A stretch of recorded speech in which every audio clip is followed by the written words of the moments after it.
It's great to see you here. How are the grandsons doing today? Lincoln and Mason. They're doing really well. Tough competition. Taking a match at a time so far, and they're both undefeated at this point. They're undefeated at this point. Yep. That's a big deal at this tournament, Coach Riggs. The one guy is ranked #1 in the country, Super 32 champ. In fact, both of them beat a Super 32 champ. Against Compound. Compound, yeah. Wow. So they're having monster days. It's a great day so far. They're trying hard, and we're having a really good time. A lot of people measure it by he beats the #1 guy in the country, right? Who beat the #1 guy in the country? Both of them? They both beat a Super 32 champ. So they beat a top three guy. Beat the #1 guy. Most people, that's how they kind of gauge how the day is going. How do you gauge how the day is going? Victories or things they're learning? What they're learning, their efforts. Both of them were in the Super 32 and didn't place, but they've come a long way since. And that was part of our process, and it really helped them. And helped me, too, as a coach, and all of us together. It's a process. I interviewed both of them last night, and Mason, the older one, told me that he likes to play the bass guitar. He's really good at it. Yeah, and then I'm going to tell you this. He called my music classic rock. Your music's classic rock, not mine. Mine's like alternative grunge. You're classic rock. Can we at least agree on that? Absolutely. Like Bob Seger's classic rock. He's classic Skinner's rock, yeah. classic rock. Yeah. He called 311 and the Red Hot Chili Peppers classic rock. Oh boy. I almost threw the phone at him. Well, we got a little work with him educating him there, but his guitar playing is unreal. He stepped in at a band. That's amazing. That's amazing. And, Dave, you built such an amazing thing at Massillon Perry. He's not sure where he's going to school. I'm not really going to press him on it. That's not what I'm here for. Right. But he doesn't know where he wants to go to school yet. And the season he's having so far, even with COVID, everyone's going to want him on their high school team. It's no doubt. I would think so.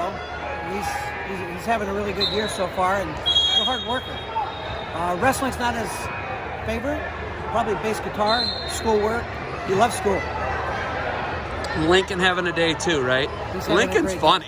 Oh, yeah. Lincoln's funny. Lincoln, I don't know if it was Lincoln. Somebody heard me talking to Charlie on a podcast. Your daughter was playing it on the TV, and they came down and thought Charlie was in the living room. Did you hear that yet? Yeah. I laughed when he told me that. He told me that. That was pretty funny, actually. Working with these guys at Westshore, working with Guy, working with Gus, working with Charlie. What's that been like for you, Coach Riggs? Well, I've known them for years. They're good people. And their schedule, like today, they put us against the Compound in our pool right away. They don't want to shy from competition. They're knowledgeable. The best part I like about them is they're just good, honest people, and they're great for the sport. When we're evaluating talent, I talked to Coach Russell. He's the coach for the team from Georgia, right? Yes. The Minions. Yeah. His son's a Division I All-American. The other guy coaching was an All-American at Edinburgh. Transferred to Minnesota, wasn't an All-American there, but you had, your stepson, NCAA finalist, Steve Luke, who you coached, champ, Schlater, champ. You know a lot about wrestling. Yeah. I said that to your grandson. I go, he knows a little bit about wrestling. He's like, my grandpa? I go, I'm being sarcastic. He knows a lot, okay? But you know how to evaluate talent. When you look at your grandsons, what's it like seeing, and do you ever even try and here's their trajectory. I know where those guys were. Here's where these guys can be. Do you compare that at all? I can tell the good kids. I mean, there's something different about it. When I saw Steve Luke growing up, he wasn't winning everything in the very beginning, but you look at him and that effort with the IQ. Look out. And I can see some good things in these two grandkids, but it's up to them if they want to be good. And what I'm teaching is just to be honest. Are you really trying your best out there? And, they've lost some matches earlier in the year, and I'm not upset with them as part of the process because they just try really hard. Talking to Clint last week, right? Yeah. Clint's your stepson. Yes. Clint Musser is a really intelligent guy. Unbelievable. I couldn't believe. I knew he was smart, but he was the one who really got my nephew Ian to turn the corner at Kent State. Ian will tell you that in a heartbeat. He managed it properly. Yeah. Ian's a tough guy. He's always been a tough guy. He just need to manage and put in the right areas. And wow. And Clint, I think that was a good fit. He was able to help out there, but Ian Miller is those two got together, man.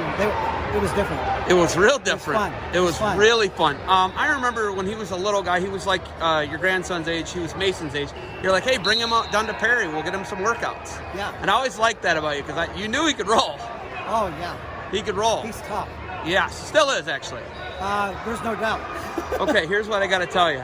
I get a text from Ian. I shoot him the interview with Clint, and he goes, oh, he lied there. He left some stuff out. The year that he got Ian to turn the corner, Clint had a torn ACL and came and worked out every day. Nobody's going to hear that. Nobody's going to tell that because that's how we are. We don't want anybody to know our flaws or if bad stuff's happening to us.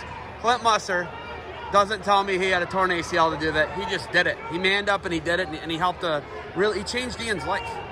Yeah. Ian could be home being an iron worker, which there's nothing wrong with, like my brother Ferd. Absolutely. Or he could be a college coach like he is right now. Yeah. And Clint Musser was instrumental in that, and you know that. Yeah. Well, Clint, he helped the grandkids, and I work with his daughter, and I mean, boy, she's going to be good someday. That's what he was saying. He didn't put he didn't like really go into her much. He didn't really talk about her much. He didn't really dote over. He wasn't bragging or anything like that. No. But I will. It's part of the process, and I like the pace and what he's doing. She tries hard. I mean, this girl is incredible. What's amazing to me about you is you still have Ryan Riggs. Your son's a D3 head coach at Ferrum. He is, yeah. I mean, your reach in the sport is, I don't ever want to make you mad. Because I might have to look over my shoulder when I'm walking out to my car some night, man. You got a lot of reach. You got a lot of reach in this sport. You know that, right? We're very grateful. And the sport has been really good for myself. And when I look back, all the great coaches we had around us, it's not an accident they were there. Our school made a commitment, and they hired guys at our school, and we had a lot of great people helping the kids. And it's not a one-man band here. It's being unselfish. I had a plan, but bottom line was we're just blessed to have a lot of those good people around us. Is there any possibility to ever see you back at Perry? Are you done at Perry? What's the deal at Perry? Can I ask? I have a lot of respect for Brent McBurney. Well, you're your first state champ, wasn't he? Your second state champ. He was one of them. He wasn't my first, but Gary Define is your first, wasn't he? That's right. Yeah, Gary Define. I know stuff. And Brent, I mean, I got a lot of respect for him. He's doing a good job. It's not very easy putting a whole program together, and he's in the midst of that now. I'm not in the room. I'm letting him do his thing, and we'll see where the boys end up, and we just don't know for sure. But we're having a great time with Westshore right now. Coach Riggs, you got anything else for me? Hey, you keep up the good work. You really help educate people out there. There's a lot of people watching, and with the people you get interview, it's I still learn some things too. I love it. Thank you for the time. Good luck to you guys moving forward. All right. Appreciate it very much. Thanks, Coach.